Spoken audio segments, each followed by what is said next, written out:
안녕하세요. 오늘도 감사한 새날입니다. 오늘 요한계시록 16장을 함께 읽어보도록 하겠습니다.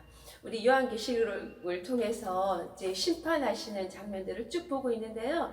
첫 번째는 인 심판으로 이제 누가 그 심판의 주체인지 눈으로 보는 것으로 보여줬었고요. 그 다음에 나팔 심판이 있었잖아요.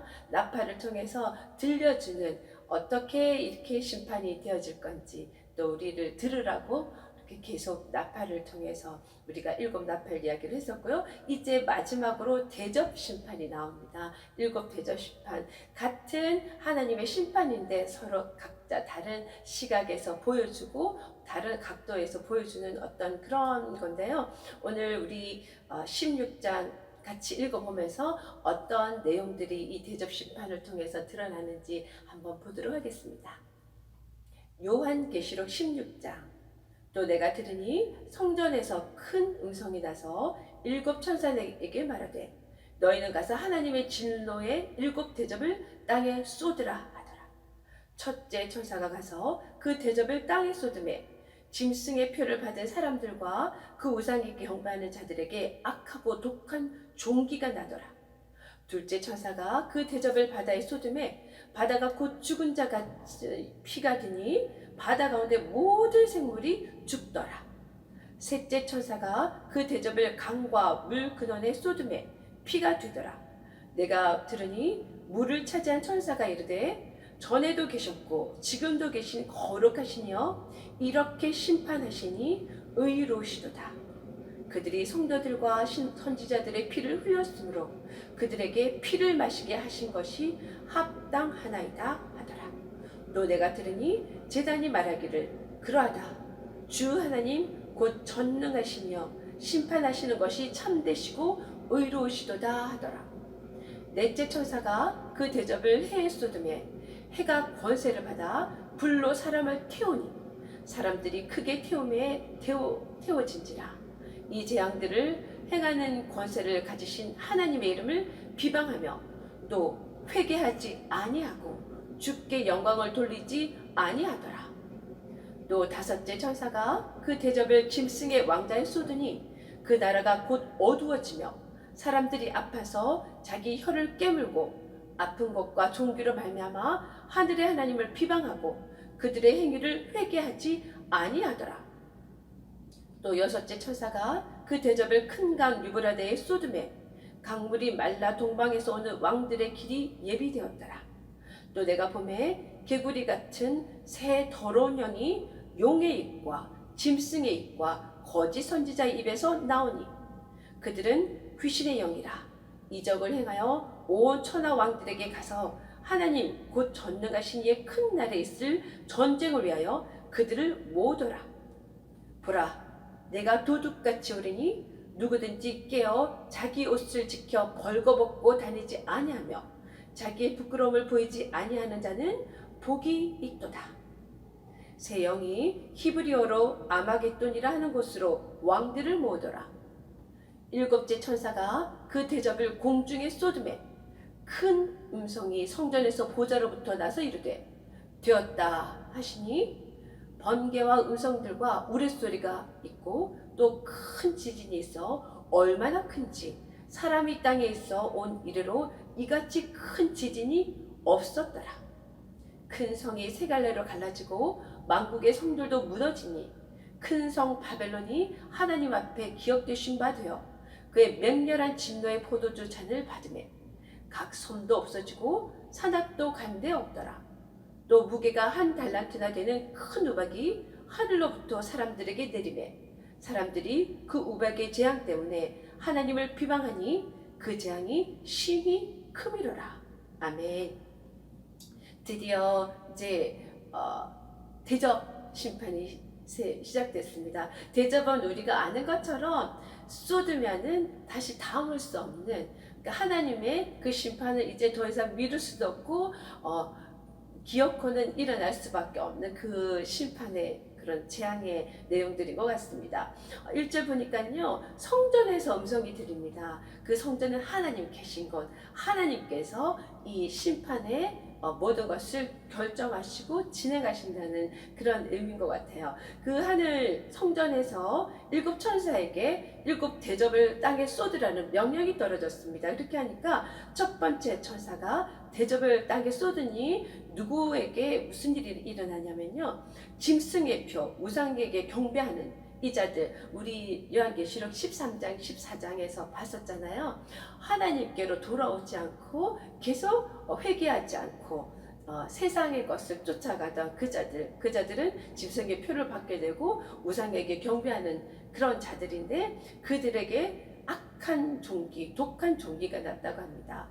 이 종기는 출애굽 우리 사건 때 10가지 재앙 중에 6번째 재앙에 속하는 아주 이렇게 무서운 그런 재앙 중에 하나인데요. 그리고 두 번째 천사가 또 대접을 쏟으니, 바다에 쏟으니까 그 바다가 죽은 자같이 피같이 되어서 모든 생물이 죽었다고 나옵니다. 우리 그 전에 나팔 심판에서도 이런 장면이 나왔는데, 그때는 3분의 1이 죽었다고 나왔는데요. 이 이제 대접 심판을 에서 묘사하고 있는 것은 완전히 모든 생물이 다 죽었다는 더 엄청난 그런 이제 재앙으로 이렇게 다가오고 있습니다. 또 셋째 천사가 또 부으니까 강과 물 근원이 쏟으니 다 피가 되더라. 사람들이 마실 물이 없을 그런 상황이 되는 건 거죠.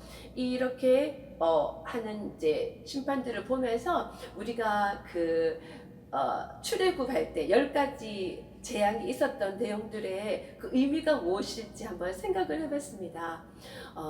하나님께서 그 이스라엘 민족을 출애굽을 그냥 시켜도 되지만은 거기 있는 애굽 사람들에게, 또한 하나님의 백성들에게 하나님이 누구신지를 계속 보여주는 과정이었던 거라고 생각합니다. 첫 번째 재앙에서 아마 하나님이 그런 걸 보여줬을 때 다 회개하고 하나님께로 돌아왔으면은 두 번째 그런 재앙으로 넘어가지 않을 수도 있을 텐데, 첫 번째 재앙에도 하나님을 경외하지 않고 두 번째도 마찬가지고 세 번째 점점점 더 무섭고 엄청난 재앙으로 하나님이 어떠신 분인지 보여주는데도 불구하고 10가지 재앙했을 때도 보여주지 않았을 때, 이스라엘 민족은 하나님을 경외하고 하나님을 예배하는 자들은 구출함을 받고, 나머지 애굽 사람들은 나중에 이렇게 심판받아서 그 수장되는 그런 물속에 다 빠져 죽는 그런 상황들이 있잖아요. 제가 계시록 이 심판들을 계속 보면서도 똑같은 것을 메시지를 느껴요. 하나님께서는 이 땅을 심판하러 오시는 것이 아니라 구원하러 오셨다고 하셨어요, 성경에서. 그래서 이런 계속 이제 심판, 나팔 심판, 또 대접, 이런 심판 재앙들을 통해서 하나님은 계속 콜링을 하고 계시잖아요. 하나님이 어떠신 분인지. 그런데 계속 나오는 것처럼 여기 뒤에도 나오겠지만, 하나님을 보고 하나님께 회개하고 돌아오지 않고 하나님을 경배하지 않고 계속 하나님의 원망하고 하나님의 그 메시지를 받지 못하고 세상에 경배하는 그런 일들이 계속 갔기 때문에 심판이 다 마지막에는 완전히 다 죽는, 하나님께로 오지 않는 자들이 죽을 수밖에 없는 이런 상황으로 진행된다는 것이 너무너무 안타까웠습니다. 그러면서 여기 나옵니다. 5절에 보니까요, 물을 차지한 천사가 전에도 계셨고 지금도 계신 거룩하시니요, 이렇게 심판하신 것이 의로우십니다. 이 성도들과 선지자들의 피를 흘렸으므로 그 피를 흘리게 한 자들이 그 피를 마시는 것이 합당합니다. 이렇게 하나님이 하신 일이 의롭다고 이렇게 선포를 합니다. 그랬더니 7절에 보니까 제단에서도 또 화답을 하거든요. 제단이 말하기를, 이 심판이, 전능하신 하나님 하시는 이 심판이 참되시고 의로우시도다 이라고 이야기합니다. 이 제단은 에서 말한다는 것을 우리 그 앞에서 봤었잖아요. 하나님 보좌 주변에 앉아 있었던 그 순교당한 자들, 그 자들이 거기서 하나님께 막 찬양 올려드리고 있었는데, 그 자들이 이렇게 화답을 합니다. 하나님께 돌아온 자들, 하나님의 백성들은 이렇게 하나님이 심판하실 수밖에 없는 이 상황에 대해서 의롭고 참되다고 이야기를 하는데요. 자, 그 뒤에 다른 사람들은 어떻게 하는지 한번 볼까요? 8절에 보면 네 번째 천사가 불로 사람들을 태우니 그 태움에 받는 사람들이 구절에 보면 하나님 이름을 비방하고 또 회개하지 않고 주께 영광을 돌리지 아니하더라. 이렇게 나옵니다. 이렇게 하나님이 사인을 계속 보내는데도 불구하고 하나님께 돌아오는 것이 아니라 오히려 하나님께 원망을 하고 비방하는 이런 자들이 심판을 받을 수밖에 없는 건 거죠. 너무 안타까운 것 같아요. 그래서 이렇게 이제 네 번째 대접까지 쏟아지면 자연에 대한 심판이 있었고요. 네, 또 이제 10절부터는 다른 심판이 시작되는데요. 짐승의 왕자에 쏟으니 다섯째 천사가 짐승의 왕자에 그 대접을 쏟습니다. 세상의 권세에 쏟아지는 하나님의 그런 심판인 건 거죠. 그래서 그 쏟으니까 나라가 곧 어두워지고 사람들이 아파서 자기 혀를 깨물고 아픈 곳과 종기로 말미암아 또 하나님께 비방하고 그들의 행위를 회개하지 아니하더라. 계속 또 회개하지 않는 장면이 나옵니다. 또 여섯째 천사가 대접을 부으니 유브라데에 그게 쏟아졌는데요. 우리 유브라데강은 이스라엘의 동편에 있는 강이잖아요. 그 강 너머에는 이스라엘을 대적하려는 많은 나라들이 힘을 연합해서 항상 이스라엘을 대적하고 침략해오는 그런 일들이 있었던 곳인데요. 그곳에 대접이 쏟아지니까 어떤 일이 일어나냐면 이제는 그 연합하여서 하나님의 백성들, 지금을 말하자면 교회와 크리스찬들을 대적하는 그런 사건이 이제 일어나게 되는 건 겁니다. 자, 13절에 보니까 여기 이제 새 더러운 영이 이렇게 임하는데요. 용과 짐승과 거짓 선지자, 이렇게 우리 그 앞전에 하나님의 삼위일체를 항상 흉내내는 사단의 모습을 볼 수 있었잖아요. 용이라 하면 사단, 또 짐승, 세상 권세를 잡은 그 자들, 그 다음에 거짓 선지자, 성령님과 같은 일을 하는 그런 거짓 선지자의 더러운 영이 들어가서 그들이 이제 하나님을 대적하는 일에 삼위일체, 가짜 삼위일체, 흉내낸 삼위일체로서 일을 하게 되는 겁니다. 그들이 무슨 일을 할 거냐니까요. 이적을 행해서 이 귀신의 영이라 기적을 행하여 온 천하 왕들에게 가서 하나님, 이 전능하신 이 큰 날에 전쟁을 하기 위해서 그들을 모으더라. 세상의 왕들을 다 모은다는 이야기를 나옵니다. 그때 제일 중요한 이야기가 15절에 나오는데요. 이때 중간에 성경책에 보면 빨간색으로 글이 적힌 게 있잖아요. 그건 하나님이 직접 말씀하시는 거. 이때 하나님의 전략이 선포가 됩니다. 우리 이걸 꼭 들어야 되겠죠. 꼭 듣고 기억해야 될 것 같아요. 뭐라고 하나님께서 이 전쟁에 대비하라고 이야기해 주시냐면요. 보라, 내가 도둑같이 오리니 누구든지 깨어서 자기 옷을 지켜 벌거벗고 다니지 아니하며 자기의 부끄러움을 보이지 아니하는 자는 복이 있도다. 네, 이렇게 하나님의 그 말씀 속에서 영적으로 깨어 있어서 자기 옷을 지켜 벌거벗고 다니지 않는 것은 어떤 것일까 생각해 봤어요.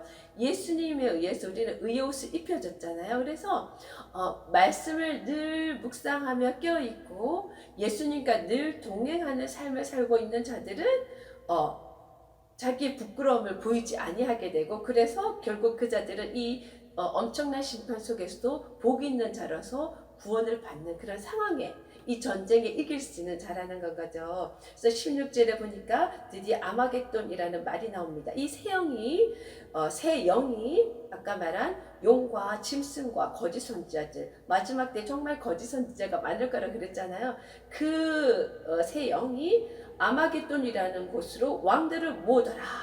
아까 말씀드린 것처럼 하나님의 백성들을 대적하기 위해서 연합하는 건 거죠. 그렇지만 여기서 아마겟돈 이라는 그 말은요, 무기또하고 관련되어 있는 거라고 제가 공부하면서 나오니까, 무기또라는 것은 이스라엘 민족이 정말 많은 나라들과 큰 전쟁이 있었던 그런 장소인데요. 그 무기또라는 아마겟돈이라는 말을 쓴 의미가 있더라고요.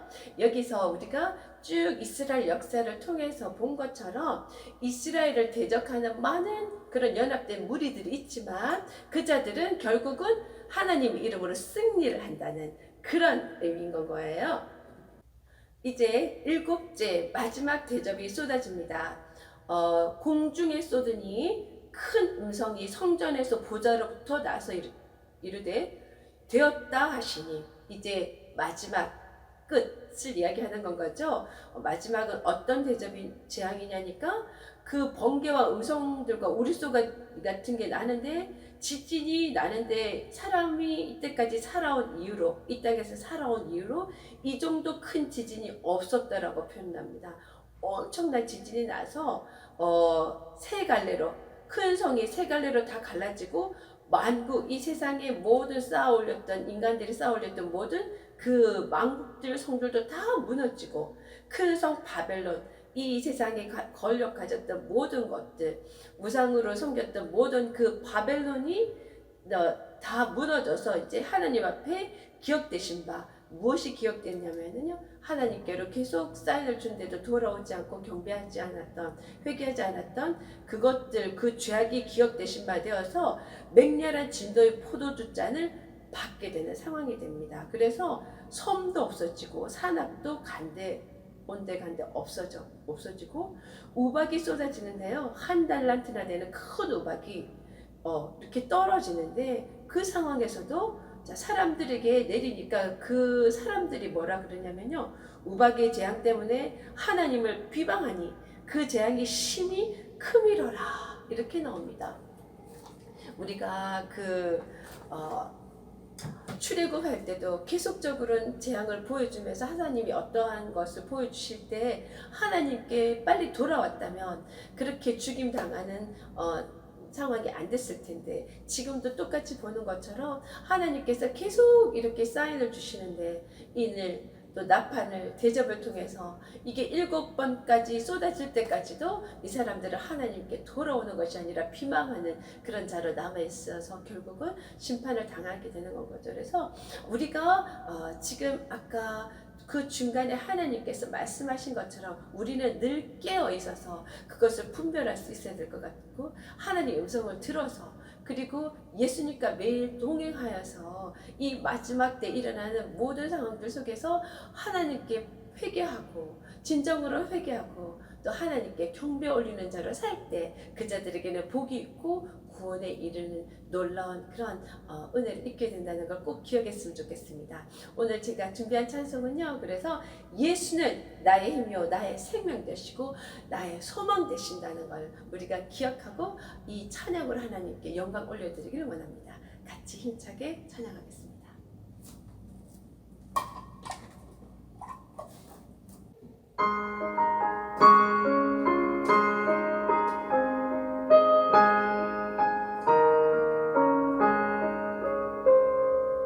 예수는 나의 힘이요 내 생명 되시니, 구주 예수 떠나 살던 죄중에 빠지니, 우물의 앞을 가리고 내 맘에 근심 쌓일 때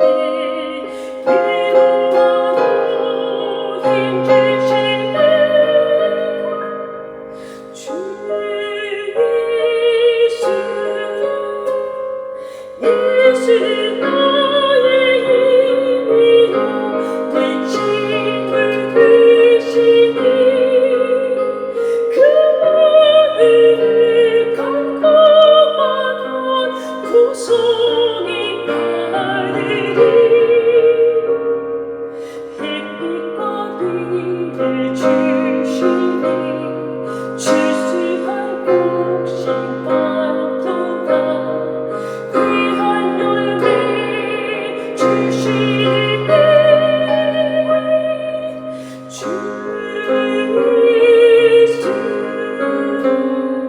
예수는 나의 힘이요 내 기쁨 되시니, 금동로를 주에 나가 그 축복하겠네, 주야로 복을 주시며 바르게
하는 것처럼 하나님께서 말씀하셨습니다. 너희는 이런 모든 재앙 중에 늘 깨어있으라. 그리고 주의 의의 옷을 입고 있으라. 예수님과 늘 동행할 때 우리가 이 모든 재앙을 이길 뿐만 아니라 구원받는 놀라운 은혜에 우리가 동참할 수 있다는 거 기억하시고요. 오늘도 늘 깨어서 승리하시기를 응원합니다. 여러분을 늘 응원합니다. 파이팅!